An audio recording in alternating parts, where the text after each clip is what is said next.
এই বিষয়ে যদি কোথাও কোনো কটূক্তি, বঞ্চনা, তিরস্কার বা আক্রান্ত হয়, ইসলামের কোনো বিষয় আক্রান্ত হয়, পরিষ্কার বলছি, ওলামায়ে কেরাম এটা বিশ্বাসও করেন। বড় কারাগার, ছোট কারাগার, ছোট কারাগার থেকে বড় কারাগার, প্রয়োজনে আবারও একত্রিত হয়ে সবাই মিলে ছোট কারাগারকে পরিপূর্ণ করে দিতে হবে। মনোবল হারাবার কিছুই নাই। এই ধরনের পর্ব অতীতেও গেছে, হয়তো বা যাবে। আল্লাহ তাবারক ওয়া তাআলা দ্বীনের জন্য যাকে কবুল করবেন তার দ্বারা এই ত্যাগের প্রতিজ্ঞা দিবেন। আল্লাহ তাবারক ওয়া তাআলা যেন ওলামায়ে কেরামের মেহনতকে, ত্যাগের প্রতিজ্ঞা, কুরবানিকে কবুল করে দেন। আমিন। ওয়া মা তাওফীকি ইল্লা বিল্লাহ ওয়া আলাইহি। এই মুহূর্তে বক্তব্য রাখার জন্য অনুরোধ করছি হেফাজতে ইসলাম বাংলাদেশের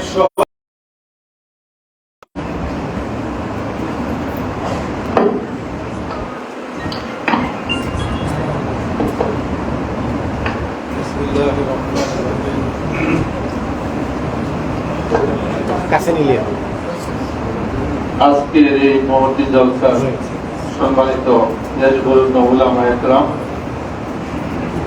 বিশেষত সত্যতারা মুক্ত আমাদের অত্যন্ত প্রাণপ্রিয় নেতা আল্লামা মাহমুদুল হক সাহেব, এখানে দীর্ঘদিন কারাভোগকারী অনেক নির্যাতিত নেতা আরো রয়েছেন, নাম বলা যাবে না, অনেক নেতা রয়েছে। মূলত 2021 সালটা ছিল বাংলাদেশের শীর্ষ উলামায়ে কেরামের সকলের জবানকে বন্ধ করে দেওয়ার জন্য একটা সুপরিকল্পিত ষড়যন্ত্র। তারা দ্বীন এবং ইসলাম এবং উলামায়ে কেরাম এবং এই দেশের সাধারণ জনগণের পক্ষে যারা কথা বলে তাদের সবার কর্তব্যকে স্তব্ধ করে দেওয়ার জন্য। আমি ওই সময় দীর্ঘদিন কারাগারে ছিলাম, যে ওইখানে আল্লাহর সাথে একটা সম্পর্ক তাদের তৈরি হয়। এই সম্পর্কের কারণে যে শক্তি তৈরি হয়েছে, আশা করি এই শক্তিকে প্রতিরোধ মতো কোনো ক্ষমতা এই বাংলাদেশের কারণে। আমরা সবাইকে ওয়াস্তাঈনু বিস-সাবরি ওয়াস-সালাহ, অত্যন্ত ধৈর্যের সাথে এবং আল্লাহর শুকরিয়ার মাধ্যমে আমরা যেন আমাদের এই শক্তিকে অটুট রাখতে পারি, বাংলাদেশের মানুষের মুক্তি পাওয়ার জন্য যাতে আমাদের রাহবররা আমাদের পক্ষে কাজ করতে পারেন, সেই তৌফিক এবং প্রত্যাশা আল্লাহর কাছে কামনা করে আমার বক্তব্য শেষ করছি। আল্লাহ হাফেজ। এই পর্যায়ে বক্তব্য রাখার জন্য অনুরোধ করছি হেফাজতে ইসলাম বাংলাদেশের যুগ্ম মহাসচিব হযরত মাওলানা আজিজুল হক ইসলামাবাদ।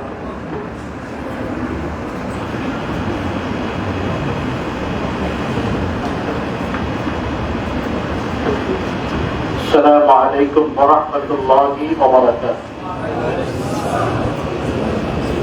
আমাদের সকলের হৃদয়ের স্পন্দন, এদেশের নন্দমোহিত জনতা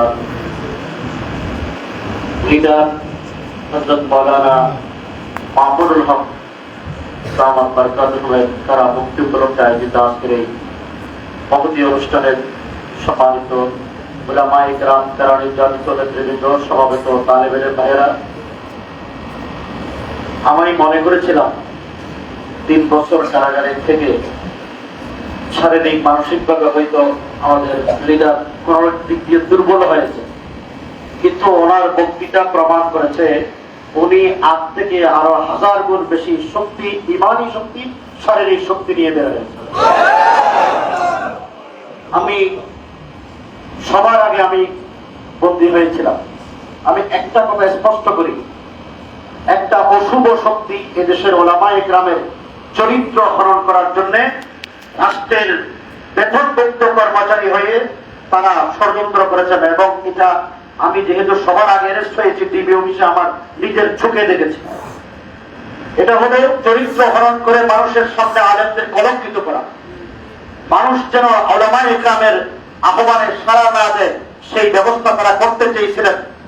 জেলে দেওয়ার পর আল্লামা মামুনুল হক অন্যান্য ওলামায়ে কেরাম যে পরিমাণ মানুষের হৃদয়ে ছিল না, তার চাইতে কোটিগুণ বেশি তাদের হৃদয়ে তাদের মহব্বত আর ভালোবাসা সৃষ্টি হয়েছে।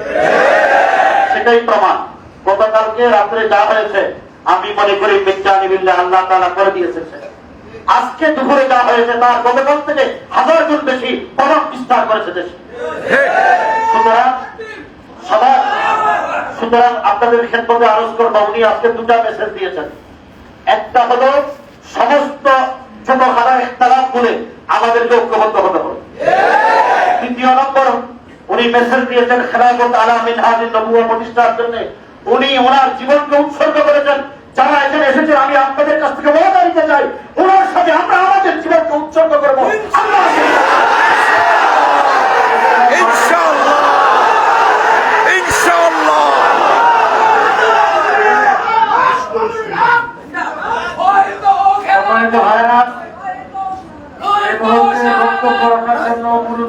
অনুরোধ করছি বাংলাদেশ খেলাফত মজলিসের ভারপ্রাপ্ত মহাসচিব, হেফাজতের যুগ্ম মহাসচিব মাওলানা জালাল উদ্দিন আহমদ।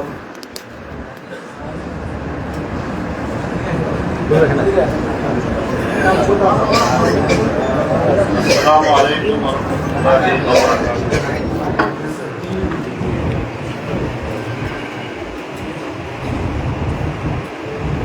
আলহামদুলিল্লাহ, বাংলাদেশ খেলাফত মজলিসের মোহতারাম মহাসচিব সারা বাংলাদেশের নয়, সারা বিশ্বের মুসলমান জনতার হৃদয়ের স্পন্দন এবং সবচেয়ে জনপ্রিয় ব্যক্তিত্ব ও নেতৃত্ব মাওলানা মামুনুল হক সাহেব আজকে কারাগার থেকে মুক্ত হয়েছেন। তো আমি কথা লম্বা করব না। আমি আমাদের দলের পক্ষ থেকে যারা আজকে এখানে এসেছেন, আমি সকল ওলামায়ে কেরাম মেহমানদেরকে শুকরিয়া আদায় করি। আপনারা মামুন ভাইয়ের মুক্তির জন্য রাজপথে অনেক সক্রিয় ছিলেন। আপনাদের বক্তব্য অনেক সাধারণ এবং কঠোর ছিল। এই জন্য আপনারা অনেক মেহনত পরিশ্রম করেছেন এবং আজকে সরকারের কাছে এসেছেন। আমি সবাই ধন্যবাদ জানিয়ে বক্তব্য শেষ করছি। খোদা হাফেজ। মুফতি শরাফত ভাই সমিতিতে দয়া করবেন। বাংলাদেশ খেলাফত মজলিসের যুগ্ম মহাসচিব মুফতি শরাফত হুসাইন ভাই এই পর্যায়ে আমাদের সামনে বক্তব্য রাখবেন শাইখুল হাদিস পরিষদের সম্মানিত সভাপতি, জমিয়তে উলামা ইসলাম বাংলাদেশের যুগ্ম মহাসচিব জনাব হযরত মাওলানা তাফাজ্জুল হক আজিম।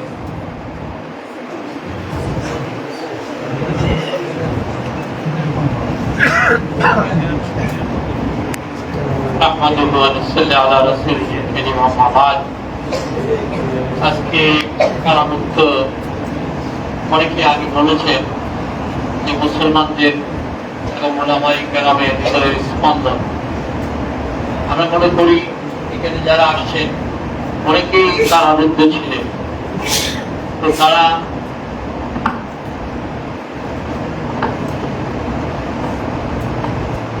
ক্রমান্বয়ে বের হয়ে আসছেন, আর ক্রমান্বয়ে এই জাতির মুক্তির পথ এক ধাপ করে আগিয়েছে। কিন্তু এই কারারুদ্ধ উলামায়ে কেরামের শেষ শ্রেণীর মাওলানা মামুনুল হক সাহেব, তো উনি যেহেতু সর্বশেষ কারামুক্ত হয়ে আসছেন, আর উনি আমাদের সকলের উলামায়ে কেরাম এবং তৌহিদি জনতার হৃদয়ের স্পন্দন। এই জন্য বাংলাদেশের এই বাংলাদেশ এবং দেশের জনগোষ্ঠী এবং আলেম ওলামা আজকে এই রাষ্ট্রীয় কারারুদ্ধ অবস্থা, রাষ্ট্রীয়ভাবে কারারুদ্ধ অবস্থায় যেখানে আছে, সেই কারারুদ্ধ অবস্থা থেকে মুক্ত করার জন্য চূড়ান্ত কর্মসূচি আমাদেরকে হাতে নিতে হবে। এবং এই চূড়ান্ত কর্মসূচি আমরা ধাপে ধাপে আগিয়েছি। আপনারা জানেন, বিগত 2 বছর আগে এই বাংলাদেশের প্রেক্ষাপট এমন ছিল যে কারারুদ্ধ মামুনুল হক সাহেবের মুক্তির দাবিটা পর্যন্ত সদূরে সরবে ময়দানে বলা যাচ্ছিল না। তখন আমরা শাইখুল হাদিস পরিষদের হযরত শাইখুল হাদিস রাহমাতুল্লাহ আলাইহির নসল এবং তার আদর্শে এবং তার মহব্বত যারা করেন সকলকে নিয়ে আল্লামা মাহফুজুর রহমান সাহেবকে সামনে রেখে আমরা 2 বছর আগে ময়দানে এই আওয়াজটা প্রথম তুলেছি। আলহামদুলিল্লাহ সুম্মা আলহামদুলিল্লাহ, আস্তে আস্তে আস্তে আস্তে আল্লাহ তাআলা সাহায্য করেছেন। সকল উলামায়ে কেরাম এবং সকল জনগোষ্ঠী এবং রাষ্ট্রীয় পরিস্থিতি আজকে এই পর্যায়ে এসেছে যে এখন জাতি চূড়ান্তভাবে এই রাষ্ট্রীয় জুলুম থেকে, এই রাষ্ট্রীয় কারা এখন উলামায়ে কেরামের কাছে আমাদের দাবি হলো যে এই জাতিকে চূড়ান্তভাবে মুক্ত করার জন্য আপনাদেরকে কর্মসূচি সুচিন্তিত ভাবে আপনাদেরকে মাঠে ময়দানে নামতে হবে। আমি সকলকে ধন্যবাদ জানাচ্ছি আমার শেখুল হাদিস পরিষদের পক্ষ থেকে এবং আমাদের সদ্য কারামুক্ত আমাদের নেতা শেখুল হাদিস ইবনে শেখুল হাদিস আল্লামা মামুনুল হক সাহেবকে আমরা অত্যন্ত হৃদয় থেকে সকলেই ভালোবাসি। আমরা আশা করব, প্রত্যাশা করব যে আমাদের সকল আলেম ওলামা এবং জনগোষ্ঠীর প্রত্যাশা সামনে রেখে তিনি আরো ভূমিকা পালন করবেন। শেষ কথাটা বলতে চাই, যেটা আমাদের আজিজুল ইসলাম আলী সাহেব বলছেন যে আপনারা জানেন যে সাহাবায়ে কেরাম ছিলেন হুম রহমানুন বিল্লাহি ফুরসানুন বিন্নাহার, ফুরসানুন বিন্নাহার। তো এই 3 বছর আল্লামা মামুনুল হক সাহেব ছিলেন রহমানুন বিল গায়ব। এই 3 বছরে আল্লাহর পক্ষ থেকে যত গায়বী এবং যত আধ্যাত্মিক শক্তি, ইমানি শক্তি সঞ্চিত হয়েছে, সেই শক্তিটাকে সঠিক পথে ব্যয় করার জন্য উলামায়ে কেরাম যারা আছেন আমি তাদেরকে বলবো যে আপনারা সঠিক ভূমিকা পালন করবেন। এই বলে আমার বক্তব্য আমি শেষ করছি। আমরা আবারও মাঝারাত পেশ করছি। অনেক গুরুত্বপূর্ণ ব্যক্তিবর্গ নেতৃবৃন্দ আছেন, সময়ের কারণে দেওয়া যাচ্ছে না। মাগরিবের আগেই মাকবারা জিয়ারতের প্রোগ্রাম শেষ করতে হবে। আরো অনেক ভাই আনুষ্ঠানিক দেখা করার জন্য, সংবর্ধনা দেওয়ার জন্য আসছেন। সবগুলো কাজই করতে হবে। এই কারণে অনেককেই আন্তরিক ইচ্ছা প্রকাশ সত্ত্বেও বক্তব্য দেওয়ার সুযোগ দিতে পারছি না। এই মুহূর্তে বক্তব্য রাখবেন হেফাজতে ইসলাম বাংলাদেশের সিনিয়র যুগ্ম মহাসচিব, জমিয়তে উলামা ইসলাম বাংলাদেশের সহ সভাপতি, খতিবে বাঙ্গাল হযরত মাওলানা জুনায়েদ আল হাবিব দামাত বারাকাতুহু।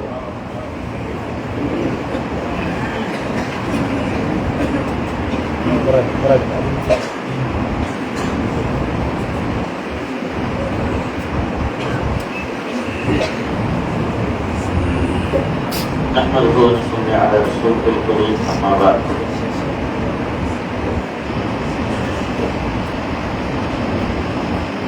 بزرگان محترم حضرت علماء کرام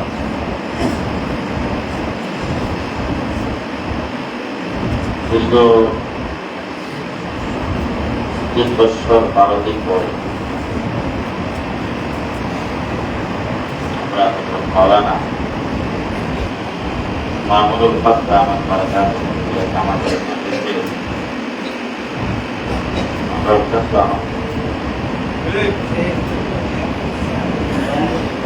আনন্দ গতকাল থেকে এ পর্যন্ত যতটুকু আমরা সবাই মিলে প্রকাশ করেছি খুব কম, ঠিক সামান্য। এটার এখনো আমি মনে করি 4 ভাগের 1 ভাগও প্রকাশ করতে পারি।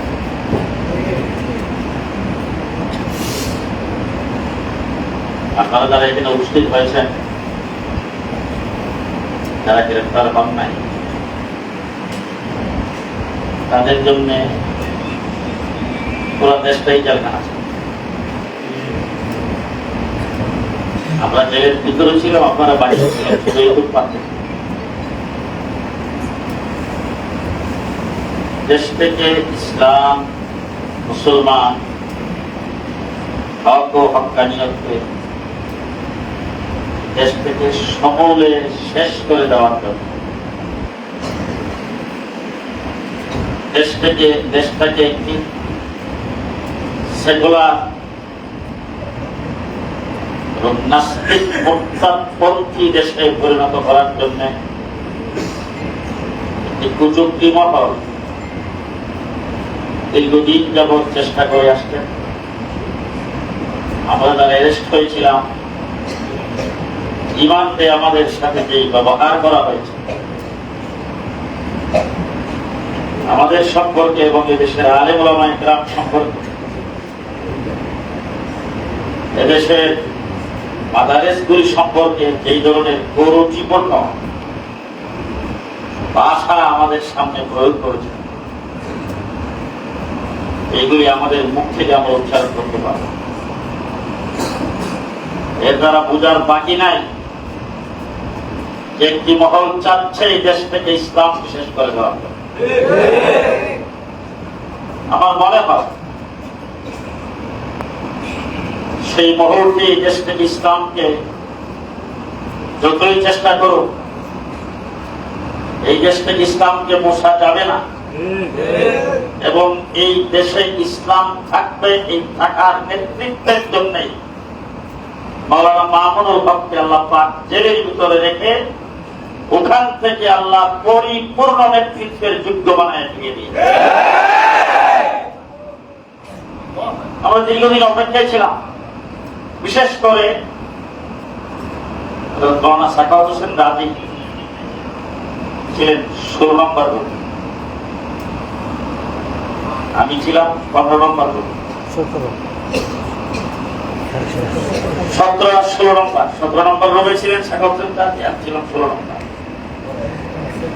মধ্যখানে 15 নম্বরের পরে 14 নম্বরে ছিলেন মাওলানা মামুনুল হক আর মাওলানা আতাউল্লাহ। জেল থেকে যখন বের হয়েছি, পর্যন্ত সাথীর সঙ্গে অনেকের সঙ্গে আলোচনা করতেছিলাম। একে একে যখন এক এক করে যখন সবাই বের হয়ে গেল, মাওলানা মামুনুল হক আমাদের সঙ্গে যখন ছিলেন, তখন তো আমরা একসাথে ছিলাম। যেইভাবে আমাদেরকে জেলখানার ভিতরে রাখা হয়েছিল, জেলের ভিতরে জেল, আমাদেরকে রুম থেকে বের হতে দেওয়া হয়নি। শেষ পর্যন্ত দরজা খুলে দেওয়া হয়েছে, বারিন্দার বাইরে যাওয়া যাবে না। এই অবস্থায় উনি যখন একা হয়ে গেলেন, ওনার জীবনটা কেমন ভাবে যাচ্ছে। আল্লাহ তাবারক ওয়া তাআলা ওনাকে কবুল করেছেন। আমি মনে করি আমরা আমাদের বুজুর্গানে দ্বীন উলামায়ে কেরাম মুরব্বিরা দুনিয়া থেকে চলে গেছেন, আমাদের নেতৃত্বের স্থান শূন্য হয়ে গেছিল। মাওলানা মামুনুল হকের মাধ্যমে আল্লাহ পাক সেই নেতৃত্ব আবার সৃষ্টি করেছেন। এখন সময় এসেছে আমাদেরকে ঐক্যবদ্ধ হওয়া, সুচিন্তিত পরামর্শের মাধ্যমে আমরা যারা এখন আছি, আল্লাহ মামুনুল হক যেহেতু আমাদের মাঝে চলে এসেছেন, আমরা সকলের এসে সুচিন্তিত পরামর্শের মাধ্যমে আমরা কারাগার থেকে মুক্ত হয়েছি। এই জাতিকে কারাগার থেকে মুক্ত করার জন্য আমাদেরকে আন্দোলনের মাঝে নামতে হবে। আল্লাহ তাবারক ওয়া তাআলা আমাদেরকে কবুল করুন। আমাদের এই হেফাজত ইসলাম বাংলাদেশের বর্তমান শিক্ষানীতি, হেফাজত গঠিত হয়েছে ইসলাম বিরোধী শিক্ষানীতির প্রতিবাদে। হেফাজত ইসলাম বাংলাদেশ আগামী 5ই মে ডিপ্লোমা ইঞ্জিনিয়ার্স ইনস্টিটিউটে জাতীয় সেমিনার আহ্বান করেছে। আগামী রবিবার, আগামীকালের পরবর্তী দিন রবিবার সকাল 10টায়। আশা করি আপনারা সকলেই থাকবেন।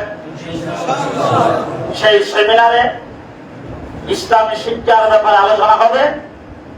ইনশাআল্লাহ পরবর্তী আন্দোলনের কর্মসূচি ঘোষণা করা হবে। আল্লাহ আমাদেরকে তৌফিক দান করুন। এই পর্যায়ে বক্তব্য রাখার জন্য অনুরোধ করছি হেফাজতে ইসলাম বাংলাদেশের সহ সভাপতি, জমিয়তুল উলামা ইসলাম বাংলাদেশের সহ সভাপতি, বাংলাদেশের প্রবীণ আলেমে দ্বীন হযরত মাওলানা আব্দুর রব ইউসুফ, হযরত মাওলানা আব্দুর রব ইউসুফী দামাত বারাকাতুহু।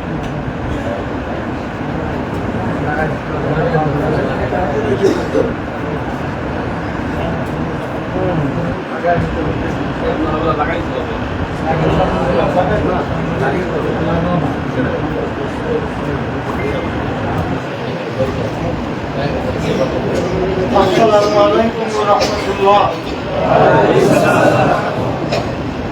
আউযু বিল্লাহি মিনাশ শাইতানির রাজীম। আহাসিবান নাসু আন ইয়াকুলু আমান্না ওয়া হুম লা ইফতানুন। সাদাকাল্লাহুল আযীম। মাওলানা মামুনুল হক সাহেব সহ আমাদের যুবক আলেমদের একটা বড় জমাত দীর্ঘদিন জেল খেতে কষ্ট করে বের হয়ে এসেছেন। সর্বশেষ মামুনুল হক সাহেব এসেছেন। দিনের জন্য আমরা কাজ করব, আর জেল জুলুম বিপদ আপদ আসবে না। তাহলে বোঝা গেল এটা দিনের কাজ আমাদের সঠিক মানহাজে নাহাজে চলছে না। আল্লাহর ঘোষণা আহাসিবান নাস আন ইয়াকুলু আমান্না ওয়া হুম লা ইফতানুন। তোমরা আমান্না বলবে আর তোমাদের জন্য ফিতনা পরীক্ষা আসবে না। আল্লাহর ঘোষণা, পরীক্ষা ছাড়া হতে পারে না। দিনের বিরুদ্ধে, দেশের বিরুদ্ধে ষড়যন্ত্র চলছে, অতীতে ছিল, এখনো চলছে, সামনেও চলবে। এই ষড়যন্ত্রের মোকাবিলা করে সামনে অগ্রসর হতে হবে। ফরিদপুরের মধুবাড়িতে যে দুই ভাই শাহাদাত বরণ করলো, এটা কাকতালীয় কোনো ঘটনা নয়। দূর থেকে রিমোট কন্ট্রোলের মাধ্যমে এই ঘটনা ঘটানো হয়েছে। এইরকম ঘটনা অহরহ চলতে থাকবে। এর মোকাবিলায় আমাদেরকে ত্যাগ স্বীকার করার জন্য প্রস্তুতি নিতে হবে। রুমানি আজাদ মালিকে আফসাদে কর আকবর এলাহাবাদী বলেছেন, তাদের ভবিষ্যতে, তারা সুভবিষ্যৎ তাদের যুগের সামনে থাকবে। যার বাতিলের যুগে সামনের সুদিন দেখতে পাবে, ওই দিনের দুঃখ কষ্ট তাকে দুর্বল করতে পারে না। কাজী টার্গেট করে দিয়েছেন, টার্গেট আমাদের খেলাফত। এই টার্গেট নিয়ে আমাদের আগাতে হবে। হ্যাঁ, আল্লাহর কাছে চাইবো, আল্লাহ তুমি আমাদেরকে বিপদ আপদের সম্মুখীন করো না, তুমি আমাদেরকে সাহায্য করো। বিপদ আসলে আমাদেরকে সেই বিপদের জন্য প্রস্তুতি নিতে হবে। সরকার শেষ পর্যন্ত একটা খেলা দেখে নিল। গতকাল মামুনুল হককে ছুটি না দিয়ে, বিদায় না দিয়ে তারা বুঝতে পেরেছে যে মামুনুল হককে আটকিয়ে রাখা যাবে না। আটকে রাখতে পারে নাই, অন্যদেরকে আটকে রাখতে পারে নাই, মামুনুল হক সাহেবকে আটকে রাখতে পারে নাই। সেই জেলের তারা ভেঙেই এসেছে। তোমরা দয়া করে ছেড়ে দেওয়া নাই। এদেশে ইসলামী হুকুমত কায়েম হবে, খেলাফত কায়েম। শেখুল হাদিস ইবনে শেখুল হাদিস জামিয়া রহমানিয়া আজিজিয়ার সম্মানিত মুহতামিম, এদেশের লক্ষ কোটি ইসলামী জনতার আস্থাভাজন রাহবর শেখুল হাদিস হযরত মাওলানা মাহফুজুল হক হাফিজাহুল্লাহ।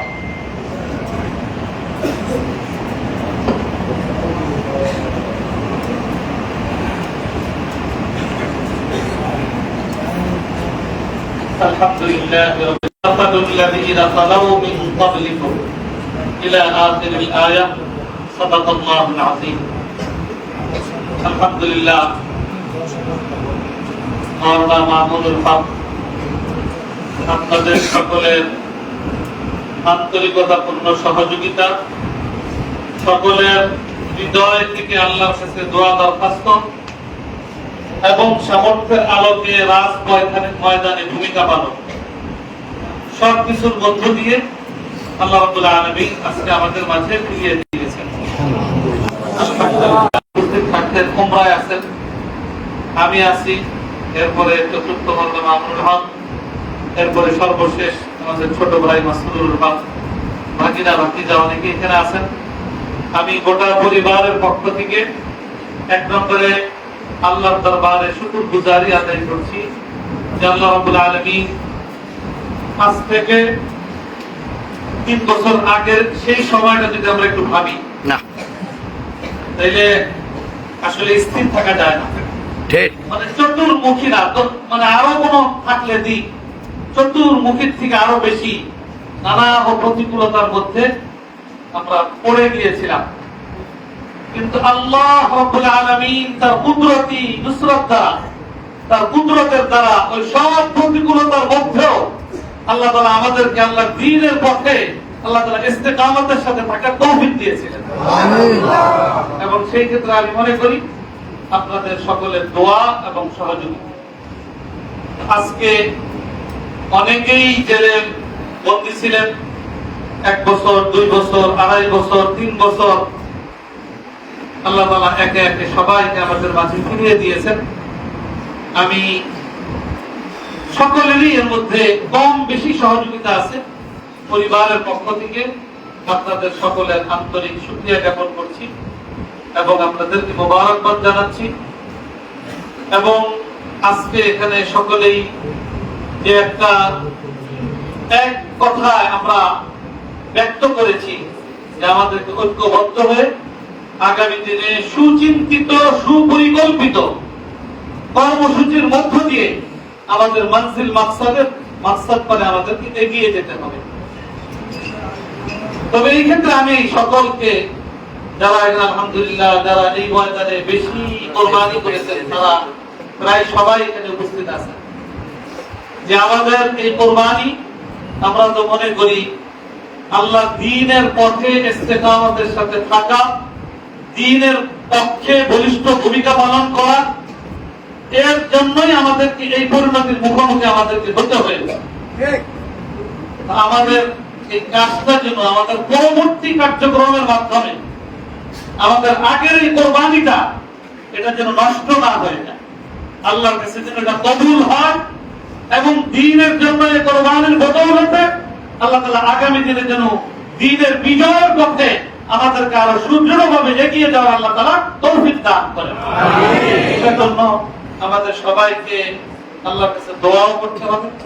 আর এগিয়ে যেতে হলে আমাদের এই কার্যক্রমের ক্ষেত্রে একদিকে ইখলাস লিল্লাহিয়া, আরেকদিকে ভারসাম্যপূর্ণ পরামর্শ ভিত্তিক সুপরিকল্পিত সুচিন্তিত সুদূর প্রসারী পরিকল্পনা নিয়ে আমাদেরকে এগোতে হবে।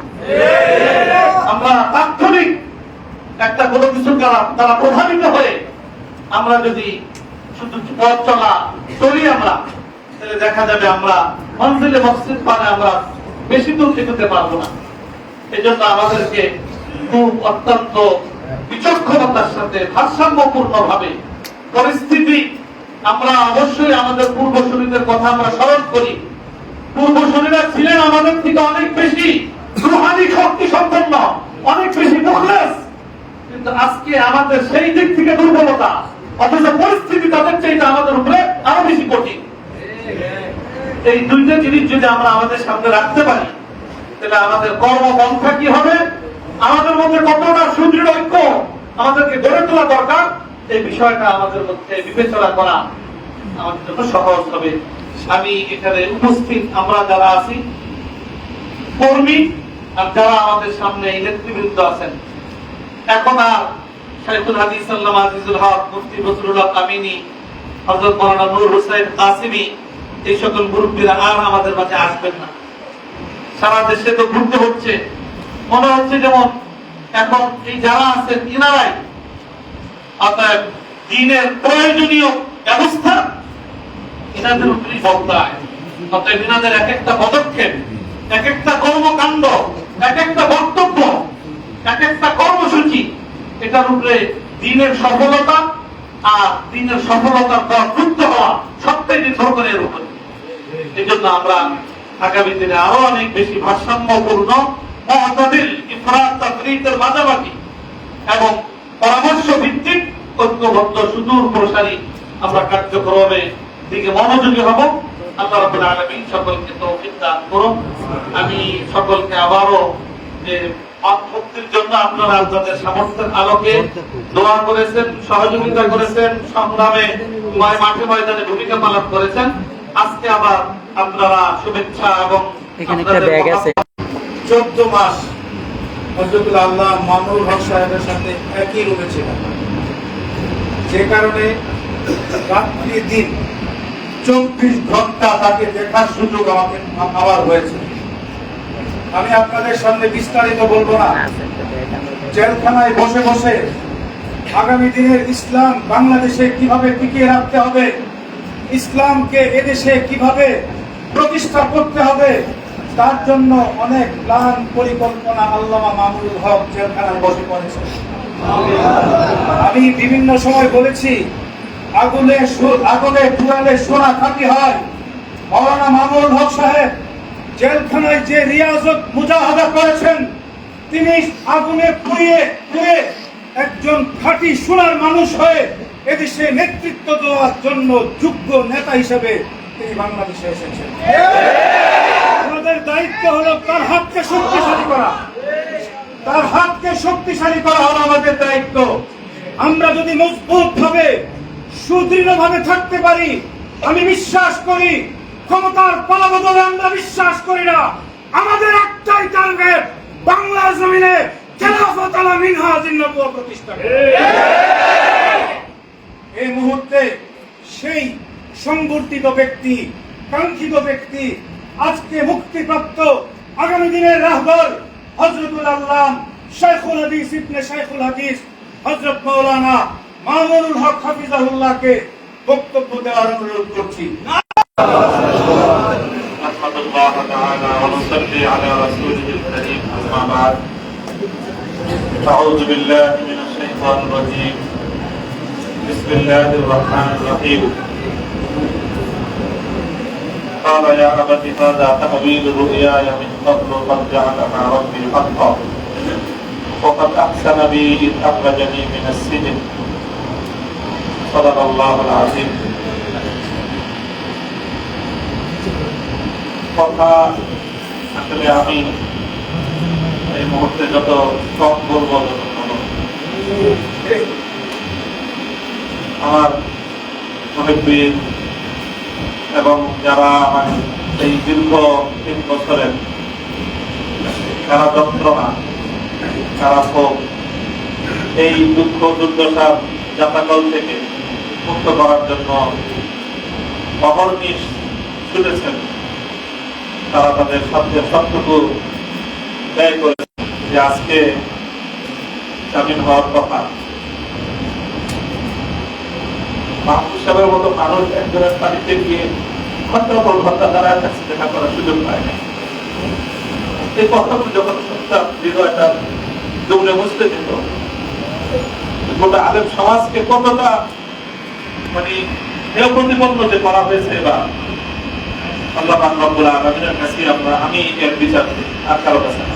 ইন্নামা আশকুরুকি ওয়া হুজনি ইলাল্লাহ। কথা তো আপনাদের বলি, আগেও যে বলেছি, হয়তো বলার মধ্যে অনেক ভুল ত্রুটি ছিল, বলার আন্দাজ, বলার ঢং আমাদের ভুল, কিন্তু একটা কথা তখনও বলছি এবং এই 3 বছর কারা ভোগ করার মধ্যে থেকে অনুভব করেছে এবং আজকেও বলছি আসলে সব কথা আমরা সবসময় খুব শুনে বলি না। আমাদের যে খুব বলতে মনে চায় সেজন্য বলি না, সেজন্য বলি বলতে মনে চায়, বলতে সুখ লাগে, আনন্দ লাগে, এই জন্যই সব কথা বলি না। আমি বুঝতেছি সে ব্যাপারে আমার আছে।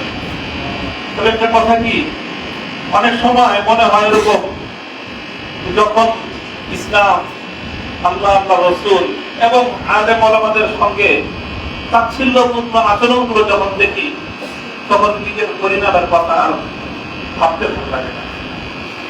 নিজের কি হবে সেটা ভাবতে আর ভালো লাগে না, এটা বলে দিই।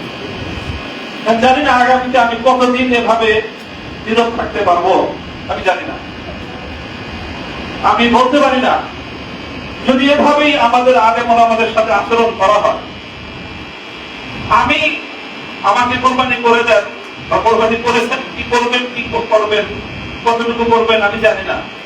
তবে মনে রাখবেন, ওলামায়ে কেরামের সম্মান, মর্যাদা, ইসলাম এবং আলেম, ইসলামপন্থী, ইসলামের ধারক বাহক যারা, এদেশে যারা ইসলামকে ভালোবাসে, তাদেরকে নিয়ে ছিনিমিনি খেলা হবে, আর এভাবেই আমরা নীরবতা পালন করে যাব, এটা ইনশাআল্লাহ হবে না। একটা জিনিস কি মনে রাখবেন, যে কিছু মানুষকে আল্লাহ পাক রব্বুল আলামিন সর্বযোগী তৈরি করেন যে তারা কিছুটা ঝুঁকি নিয়ে সামনে অগ্রসর হয়। সমস্যাটা যেখানে হয় সেই কারণটায় আমাদের কিছু মানুষের জন্য এবারের কষ্টটা, নির্যাতনটা একটু বেশি মাত্রায়, বেশি চাপ আমাদের উপর প্রয়োগ করেছে। যে জিনিসটা সেটা আমি বলে শেষ করতেছি। অনেক সময় আমাদের মধ্যে পর্যালোচনা হতো কারাগারে যে আমরা এই কয়েকজন আমাদেরকে কি পাইল, আমাদের যে কত বড় বড় হুজুররা আছে বাংলাদেশে, কিন্তু আমাদেরকে এরকম কত গরু গাবতলিতে আনে বিভিন্ন জায়গা থেকে, এরপরে গাবতলিতে নামায়, তারপরে বাকি ভর্তি করে হাতায় নিয়ে যায়। 10টা-12টা গরু একসাথে বাঁধতে থাকে। এই 10টা-12টা গরু যখন একসাথে বাঁধতে থাকে, রাস্তায় দেখবেন যে ওই রাখাল তো থাকে 1-2 জন পিছনে, লাঠিতে পিটিতে থাকে, সবগুলো হাঁকাইতে থাকে। হঠাৎ রাস্তার মধ্যখানে গিয়ে ওই পালের মধ্যখানে কয়েকটা গরু বসে পড়ে। এখন 6টার মধ্যে 3টা বসে পড়ছে, রাস্তার মধ্যে বসে পড়ছে ক্লান্ত হয়ে, আর বাকি 3টা তো হিম্মত করতেছে এখনো যাওয়া। কিন্তু যখন 3টা বসে পড়ে, বাকি 3টার উপর যে কি প্রেশার যায় ওই 3টা তখন বুঝতে পারে। 6টায় যদি দাঁড়ায় থাকতো, ধীরে ধীরে চলতো, তাহলে বাকি 3টাকে এই পরিমাণ চাপ তাদেরকে ভোগ করতে হতো।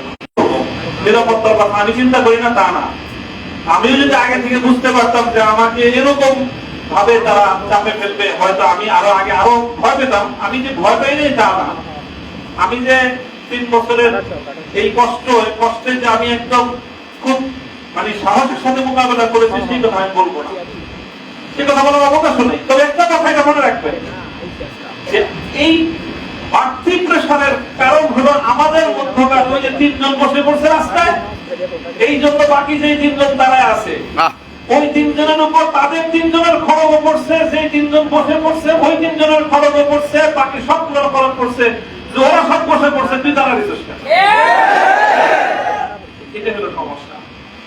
যারা অন্তত আগামী দিনে যে কোনো ভাবে জাতীয় নেতৃত্বের সামনের সারিতে আসবেন, যেভাবেই আসেন, নেতৃত্বের সারিতে আসার অর্থ এটা নয় যে আপনি হেফাজতে ইসলামের আমির হইতে হবে, মহাসচিব হইতে হবে, তা না। অথবা আপনাকে কোন সংগঠনের আমির মহাসচিব হইতে হবে, তাও না।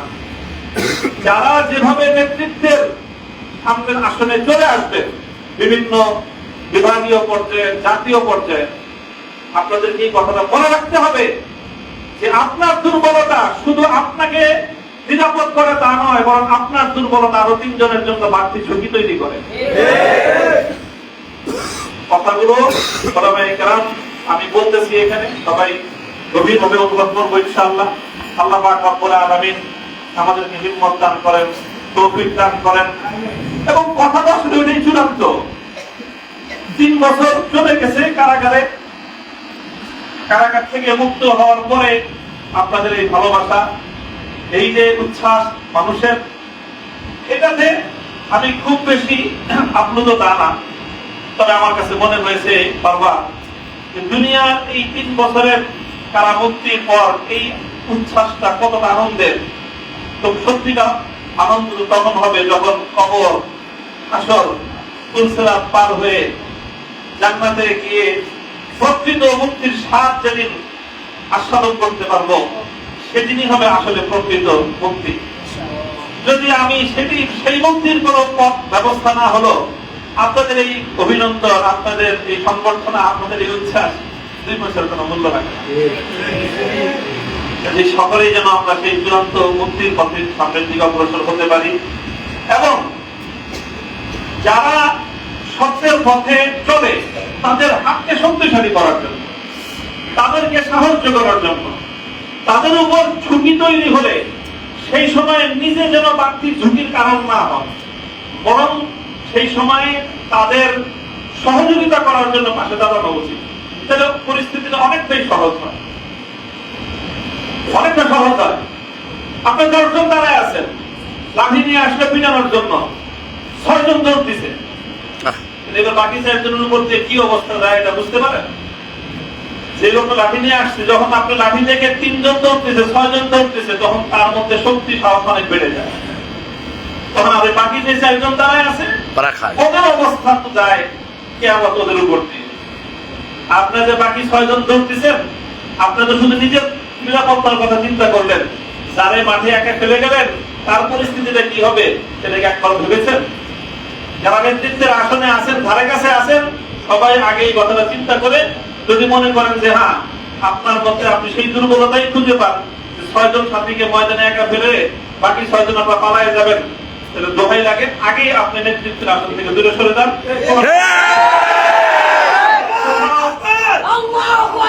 কোথাও অনেক দিনের খেদমতের অনেক রাস্তা আছে, আপনি ইসলাম নফসের জন্য খানকা করেন, আমরা ইনশাআল্লাহ আপনাদের থেকে বাইরে আপনি আরো অনেকগুলো খেদমতের ময়দান আছে। আপনি যখনই নেতৃত্বের কোন একটা জায়গায় থাকবেন তখন আপনাকে মনে রাখতে হবে যে আপনি হয় বাতিলের মোকাবেলা করবেন, আর না হয় আপনি আপনার সাথীর জন্য আরো বড় কষ্টের কারণ হয়ে যাবে। কোনটা আমি হব আপনি হব সেটা আমাদের বিবেচনা করা উচিত। আল্লাহ পাক রব্বুল আলামিন আমাদেরকে তৌফিক দান করেন। যারা সাথীরা আমরা ছিলাম একসাথে কারাগারে, কারাগারে থাকার মধ্য দিয়েও আমাদের মধ্যে এক ধরনের আত্মবন্ধন তৈরি হয়েছে। আমরা আশা করি, আমি ব্যক্তিগতভাবে বিশ্বাস করি যে আমাদের এই বন্ধনটা আগামী দিনে ইনশাআল্লাহ ইসলামী নেতৃত্বের অঙ্গনে একটা সংহত মজবুত ইসলামী নেতৃত্ব উপহার দিবে ইনশাআল্লাহ। সেই কাজটুকু করতে পারি আমাদের সকলের জন্য দোয়া করবেন, যেন আমাদের মধ্যে সেই রকম একটা বোঝাপড়া, সেরকম বন্ধন, সেরকম আত্মত্যাগ, সেরকম ঈর্ষা অন্যকে, অন্যের নিরাপত্তাকে নিজের নিরাপত্তার উপর প্রাধান্য দিতে পারা। আবার বলছি, অন্যের নিরাপত্তাকে নিজের নিরাপত্তার উপর যতদিন পর্যন্ত আমি প্রাধান্য দিতে না পারবো, ইসলামী নেতৃত্বের ধারে কাছে থাকার কোন সুযোগ এবং কোন বৈধতা আমার নাই। ঠিক। আল্লাহ পাক রব্বুল আলামিন আমাদের সকলকে নেতৃত্বের সেই গুণ এবং সেই যোগ্যতা দান করুন, এবং সেভাবেই যেন আমরা আগামী দিনে ইসলামী অঙ্গনের জন্য একটা নেতৃত্ব তৈরি করে পরিস্থিতি, আমার আগে বলেছেন মাহমুদ হুজুর বলেছেন যে আমাদের পূর্বসূরীরা যেই পর্যায়ে নেতৃত্ব ছিলেন, অথচ পরিস্থিতি বর্তমানের চেয়ে আরো সহজ ছিল। আর সেই তুলনায় এখন আমাদের যে রুহানিয়াতের যে অবস্থান, আধ্যাত্মিক যে অবস্থান, আর সেই তুলনায় পরিস্থিতির যে ভয়াবহতা আমাদের জন্য পরিস্থিতি অনেক জটিল করে দিয়েছে। এই সময়ে আমরা কেউ যদি একটু দুর্বলতা প্রদর্শন করি, বাকি অন্যদের জন্য সেটা অনেক বড় বেশি কঠিন পরিস্থিতি তৈরি করে দেয়। আল্লাহ রাব্বুল আলামিন আমাদের সকলকে তৌফিক দান করুন। যারা এই প্রচন্ড গরমের মধ্যে আজকে সারাদিন, কালকে সারা রাত আমার মুক্তির জন্য এবং আমার মুক্তির পরবর্তী এই আনন্দের মধ্যে আপনারা যারা অংশগ্রহণ করেছেন, আমাদের উৎসাহিত করেছেন, আমার সহকর্মী এবং আমরা যারা কারারুদ্ধ ছিলাম একসঙ্গে, আমাদের কারা সহযোগীদের আপনারা উদ্বুদ্ধ করেছেন। আল্লাহ পাক রব্বুল আলামিন আমাদের সকলকে দান করুন। আগামী দিনের জন্য হক এবং হাক্কানিয়াতের পথে থাকতে পারি, আল্লাহ সন্তুষ্টির পথে রিয়া এবং কিবির মুক্ত আমল যেন করতে পারে সে তৌফিক আল্লাহ দান করুন। আখিরু দাওয়ানা আলহামদুলিল্লাহি রাব্বিল আলামিন।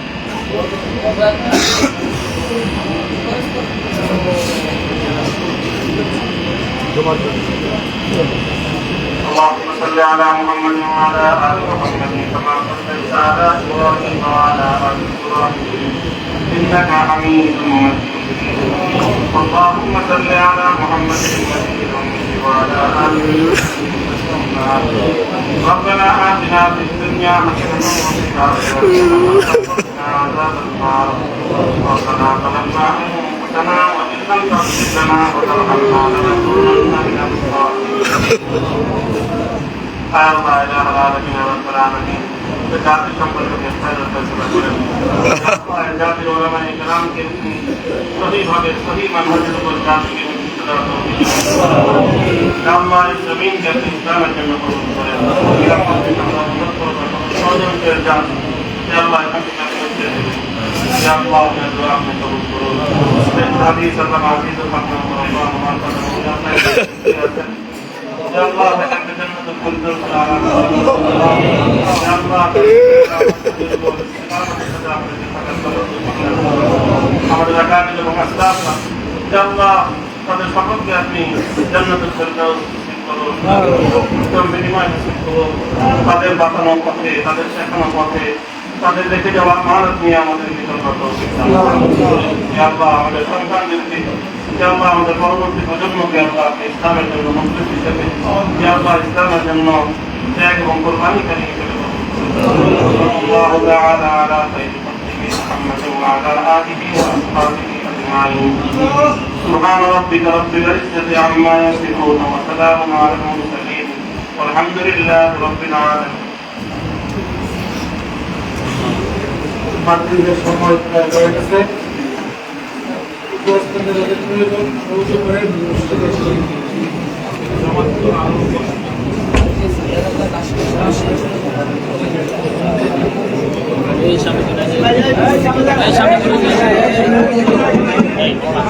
সামনেটা আসি আমরা মাগরিবের সময় একটু কাছে আসছি ইনশাআল্লাহ মাগরিবের পরে এদিকে যান না মুরব্বীরা করোনার সাথে বিদায় নিয়ে যাওয়ার সুযোগ করে দেন অন্যান্য আমরা যারা এলাকাবাসী আমরা তরতিবের সাথে এই জায়গা এই জায়গা